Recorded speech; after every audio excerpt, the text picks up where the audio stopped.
اس لیے اس منصوبے کے تحت یہ سارا جو ہے معاملہ اللہ تعالیٰ نے جو ہے مقرر فرمایا، اور حضرت ابراہیم علیہ السلام کو حکم ہوا کہ اے ابراہیم اپنے شہزادے اسماعیل کو اور اپنی زوجہ پاک بی بی ہاجرہ کو لے جا کر آپ ایسی سرزمین جو غیر ذی زرع ہے، یعنی ایسی زمین جہاں پتھرے ہی پتھرے، پانی نہیں ہوتا،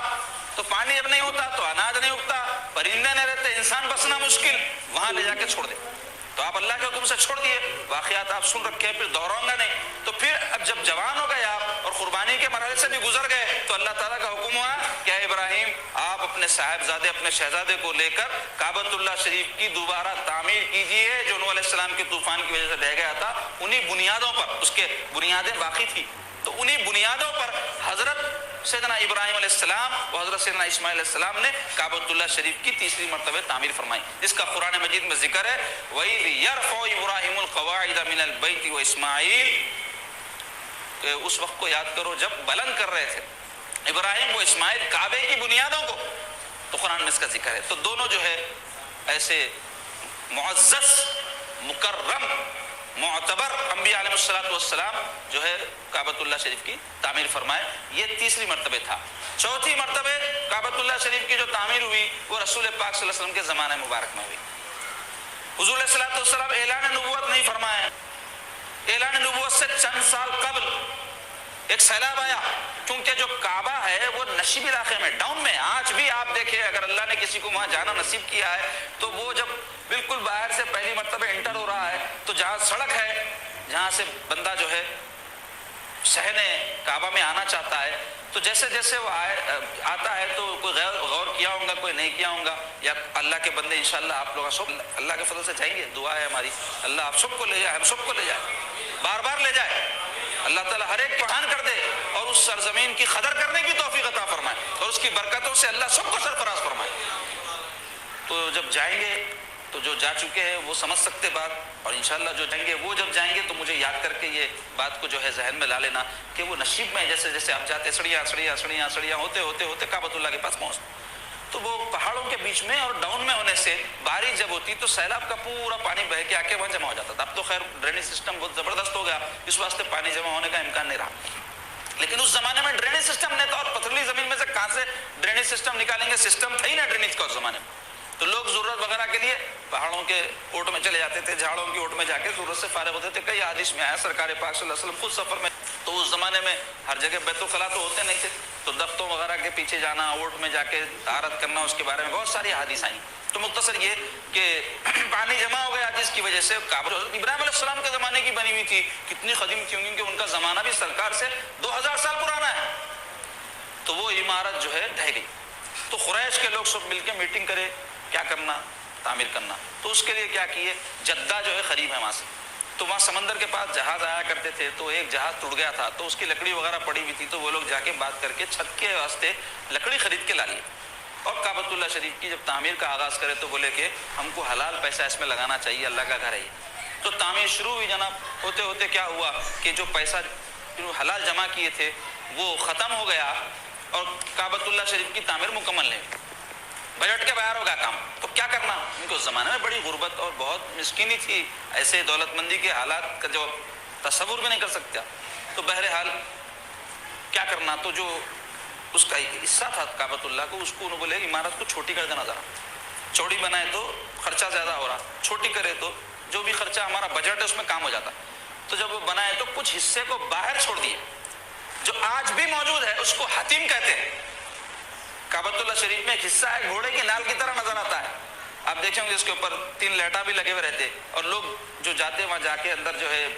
نماز پڑھنا چاہتے، کیونکہ اس کے کعبے کا حصہ ہے وہ اس میں اندر نماز پڑھے تو کعبۃ اللہ کے اندر نماز پڑھے جیسا ہوتا ہے،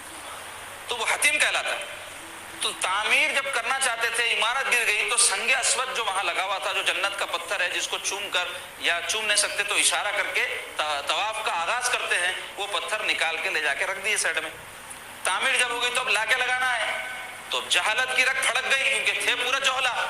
ہر قبیلہ والا یہ دعویٰ کرنے لگا وہ پتھر میں لگا تھا، اور بات اتنی بڑھ گئی جہالت میں، اور جاہلہ بات ہی بڑھاتے، سمجھدار آدمی بات کو بڑھاتا نہیں بلکہ اس کو جو ہے جھگڑے کو ختم کرتا، فساد کو ختم کرتا، اور جاہلہ بات کو بڑھاتا، یہ علامت ہے جاہلوں، ہر زمانے کے جاہلوں میں یہ رہتا، آج بھی آپ دیکھ لیں جہاں جہالت ہوتی وہاں بات بڑھتی، اور جہاں سمجھداری ہوتی وہاں بات کا کوئی حل نکل جاتا. تو جھگڑا جب بڑھا تو قسمیں کھا لیے.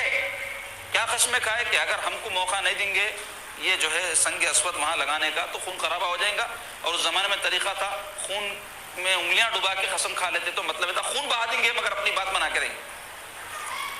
تو جب بات بہت بڑھ گئی اور سب اپنے اپنے موقف کے اوپر اٹل ہو گئے, تو ایک عمر رسیدہ تجربہ کار آدمی جو ہے, جو ان میں بڑا معتبر سمجھا جاتا تھا, کہنے لگا دیکھو یہ کوئی بات نہیں ہے جھگڑا کرنے کی, اس سے لڑکے حاصل کچھ بھی نہیں ہے, اس کا حل کیسا نکالنا ہے میرے کو ایسا سمجھ میں آ رہا. کل ہم لوگ دیکھیں گے کہ حرم شریف میں سب سے پہلے جو داخل ہوں گے ان کو اپنا حکم بنا لیں گے, جج بنا لیں گے, انہوں جو فیصلہ کریں مان لیں گے, ان کو اللہ تعالیٰ کی طرف سے آیا ہوا سمجھیں گے, ان کے فیصلے کو تسلیم کر لیں. تو اب اللہ کی کرنی ایسی ہوئی کہ حضور علیہ الصلوۃ والسلام سب سے پہلے شخص تھے جو اس دن حرم میں تشریف لائے.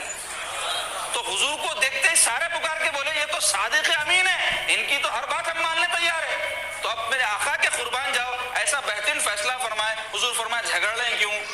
کہاں ہے سنگ اسود؟ تو بولے فلاں جگہ رکھا ہوا ہے. سرکار تشریف لے گئے اور سنگ اسود کو اپنی چادر مبارک بچھا کے اس پر رکھ دیے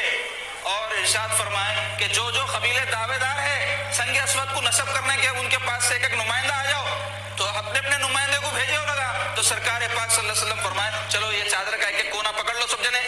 سب ایک ایک کونا پکڑ لیے, چادر اٹھا کے لے کے آئے جہاں لگانے کا تھا پتھر کو, میرے آقا اٹھا کر جو ہے سنگ اسود کو نصب فرما دیے. بہت بڑا فتنہ فساد میرے آقا کی برکت سے ٹل گیا. تو یہ جو ہے چوتھی مرتبے کی تعمیر تھی. پھر پانچویں تعمیر حضرت عبداللہ ابن زبیر رضی اللہ عنہ سرکار پاک صلی اللہ علیہ وسلم کے پھوپھی جو ہے زاد بھائی کے صاحبزادے ہیں, انہوں نے اس کی تعمیر کی تھی. اس کی بھی بڑی تفصیل ہے, اگر بیان کروں گا تو بات بہت زیادہ ہو جائے گی. تاریخ ہے یہ کعبہ کی, تو مختصراً تبرکاً میں آپ کے سامنے یہ بیان کیا. تو جاننا چاہیے کہ مکہ مکرمہ میں سب سے افضل ترین جو مقام ہے وہ کعبۃ اللہ شریف ہے, اور اسی کی وجہ سے مکہ مکرمہ کی عظمت ہے, اس کی بزرگی ہے, اس کی شان ہے اللہ کے گھر کی وجہ سے. مگر اس کے علاوہ بھی کعبۃ اللہ ہی کے پاس اور پھر اس سے حدود حرم کے باہر بھی بہت سارے مقدس مقامات ہیں جس کے بارے میں ایک مسلمان کو سرسری طور پہ صحیح معلومات ہونی چاہیے. اس میں سے ایک ہے زمزم کا کنواں. سب مسلمان زمزم کے کنویں کے بارے میں. تو زمزم کنواں کیسا وجود میں آیا؟ حضرت ابراہیم علیہ السلام اپنے شہزادے حضرت اسماعیل علیہ السلام کو اور اپنی زوجہ پاک بی بی ہاجرہ کو جب اس سرزمین پر چھوڑ کر چلے گئے اور تھوڑا کھانا تھوڑا پانی دے دے کے گئے تھے, وہ کب تک چلتا, ختم ہو گیا. تو بی بی پریشان ہو گئی اور بچے کو جو ہے وہ دودھ پلانے کی عمر تھی. تو ویسے وقت میں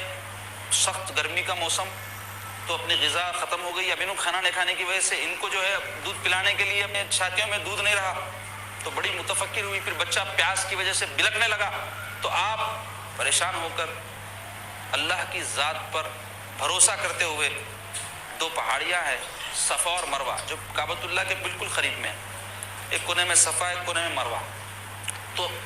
اونچی جگہ ہوتی ہے نا پہاڑ, تو صفا جو پہاڑی تھی اس پر بھاگتے ہوئے جا کے چڑھ جاتی تھی اور دیکھتی تھی کوئی آ رہے تو نہیں, یعنی آئے تو پانی تو ملیں گا, مدد تو بھی کریں گے. پھر وہاں کوئی نظر نہیں آیا, دوڑتی ہوئی مروہ کی طرف جاتی تھی, اس پر چڑھ کر دیکھتی تھی کوئی آئے تو نہیں. تو ایسا آپ دوڑی, تو وہ اللہ پر بھروسہ کر بی بی کا اس پاکیزہ جو ہے بی بی کا دوڑنا اللہ تعالیٰ کو ایسا پسند آیا کہ اللہ تعالیٰ عمرہ کرنے والے اور حج کرنے والوں پر لازم کر دیے ہے کہ اس سنت ہاجرہ کو ادا کرنے کے لیے ان دو پہاڑیوں کے بیچ میں دوڑے,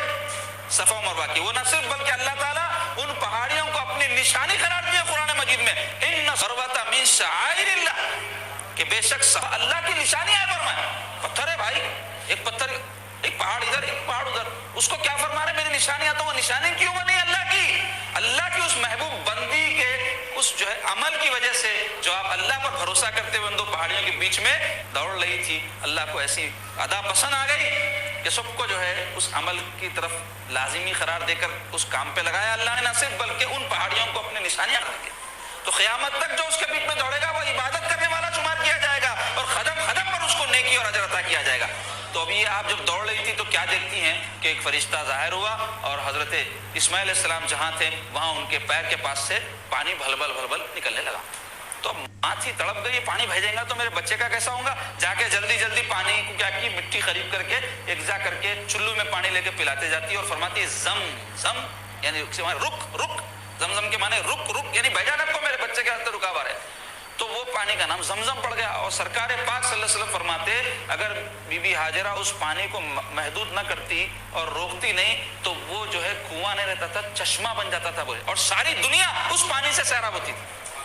خیر اس روکنے میں بھی ان کی کچھ حکمت رہی. تو ہوا یہ کہ یہ زمزم کا جو ہے پانی اس طرح نکلا. لیکن ہوا بعد میں کہ یہ کہ جرہم نام کا ایک قبیلہ تھا جو مکے کے طرف بستا تھا. بعد میں چل کے حضرت اسماعیل علیہ السلام جو حضرت ابراہیم کے صاحبزادے ان کا سسرال بنا ہوا, تو وہ قبیلے والے حضرت اسماعیل کی جو آگے نسلیں چلی ان میں جھگڑے ہو گئے. تو وہ لڑائی جھگڑے کے دوران وہ کیا کیے کہ جب جا رہے تھے تو وہ کنویں کو ڈھک دے کے چلے گئے. ہوتا نا جب کوئی لڑائی وڑائی ہو تو آپ گھروں میں دیکھتے ہوں گے کیا کرتے, کوئی چیز توڑ دے کے جاتے لوگ, لیٹا نکال دیتے, نالا نکال دیتے, پتھرے پھوڑ دے کے جاتے. سنتے نہیں کرایہ صاحب خالی کر کے جاتے خود تکلیف دے کے چلے گئے بول کے. جھگڑا ہوتا تو کیا کرتے, اب کسی انسان کے اوپر اپنی دشمنی نہیں نکال سکے تو اس کو تکلیف کس چیز سے ہوتی ہے, اس کی چیز کا نقصان کرے تو ہوتی کر دے کے جاؤ. تو وہ لوگ کیا کیے, جاتے جاتے کیا کرے وہ کنویں کو چھپا دیے, ڈھک دیے, پتہ ہی نہیں چلنا کہاں ہے. تو کئی صدیوں تک وہ ڈھکا ہوا رہا, یہاں تک کہ ہمارے آقا و مولا